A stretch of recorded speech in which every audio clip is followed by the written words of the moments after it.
The voters of Great Britain shocked much of the world last year when they voted to exit the European Union. Now, as the details of the Brexit are being worked out, what might it mean for relations between Britain and Europe, between Britain and the U.S.? How about for North Carolina?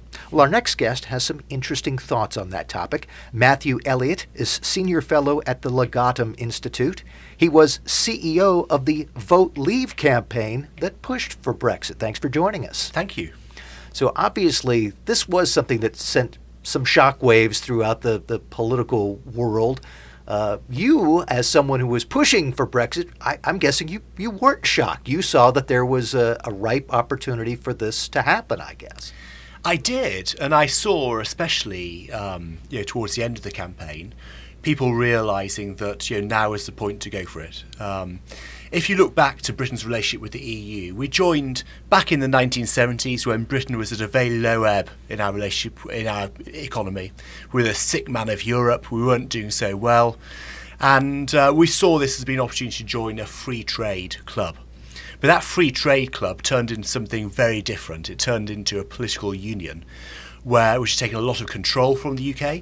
We had a situation where 60% of laws in the UK were being made by Brussels, and people felt they wanted to take back control over lawmaking, have elected politicians in the UK making our laws rather than unelected politicians in Brussels. So yes, I was slightly shocked in the sense that it was an awesome thing to do, but I knew that's where the public sentiment was.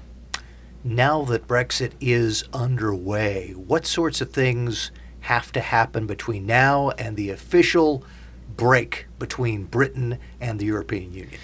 Well, Prime Minister Theresa May has triggered Article 50 about 6 weeks ago.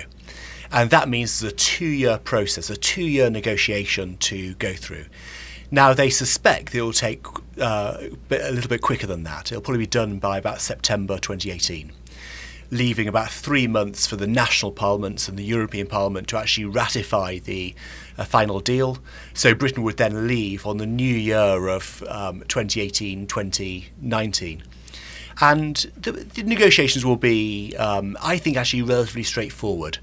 We've got lots of hoo-ha in the press at the moment about, €100 billion bills that Britain will have to pay and how Britain has to be punished for daring to leave the EU.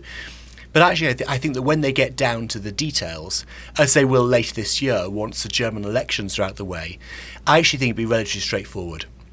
The UK is the biggest export market for the rest of the EU. So why on earth wouldn't they want to do a free trade deal with the UK? Similarly, I don't think Theresa May will seek to punish the EU for Britain leaving, and I think she'll be willing to continue to give some money to the EU for a short period of time to help them in their transition to the sort of post-Brexit world as well. So the deal is there to be done. You have suggested what might happen in relations between Britain and Europe. How about Britain and the US? What's likely to happen with Brexit? Well, of course, Britain currently doesn't have a trade deal with the US because the US-EU trade deal, TTIP, collapsed and isn't going anywhere.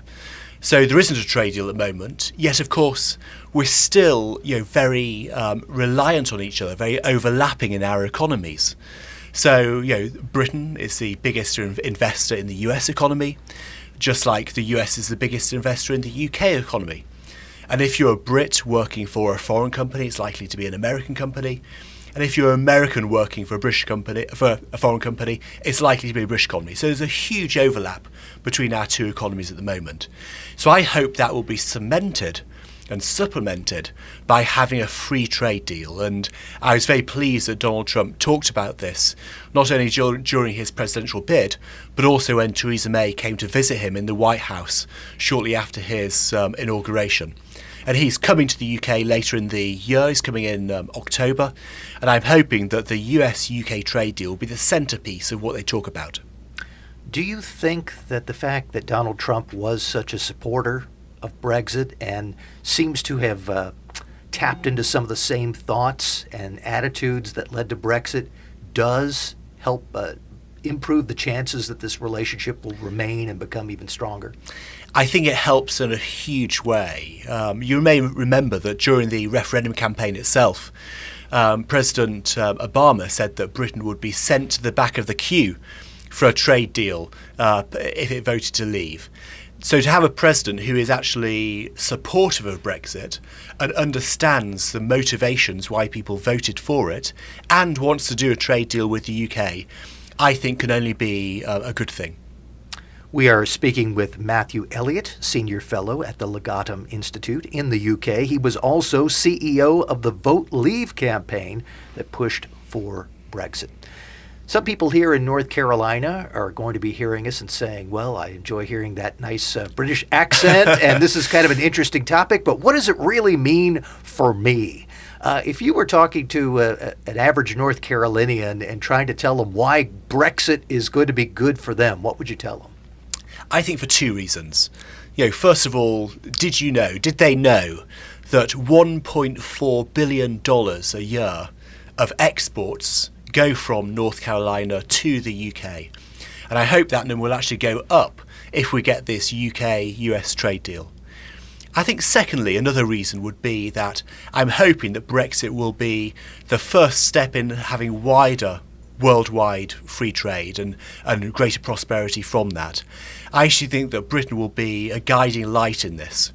The EU is becoming more and more protectionist over the years, so not doing a trade deal with the US, for example, not being able to do a trade deal with China or with India, only doing a trade deal with Canada extremely slowly. So it's really become a regional protectionist trade bloc. And I think that if Britain leads the way in terms of being a sort of standard bearer for free trade in the EU, in Europe, then I think the rest of the EU will have to follow. And then I think we'll start to see other countries around the world starting to do trade deals again. Because things have really actually stalled in the trade world, really since the 1990s. And trade is the best way to improve worldwide prosperity. Not aid, not giving money to different countries, having trade deals with them. As we're speaking, this is just in the aftermath of the French presidential election, and some are saying, wait a minute, the way that France voted is sort of against the tide of this populist movement that led to Brexit and to Donald Trump. I imagine that you see it a little bit differently. I do. Funnily enough, President Macron, the new president of France, had to reinvent himself politically. So he had been part of President Hollande's government as one of the finance ministers. He had to resign from that government about 2 years ago, set up a new political party, En Marche, to try and sort of show how he was in touch with the anti-establishment feeling and part of a new revolution to change France. So the fact he had to do that, to me, was a win for populism, in the sense that here's a politician who had to go against the grain of the status quo and the establishment. We'll have to see if he lives up to his rhetoric in the campaign. Like a lot of politicians, perhaps he'll go back on his promises, and perhaps he'll go back to his roots as a socialist and an énarque, graduate from France. But if he wants to stay popular, I think he has to realise, and he said this in his speech when he got the presidency, he's got to realise he's got to listen to the people who voted for Marine Le Pen, listen to the people who voted and who are frustrated by the system, and actually represent their interests.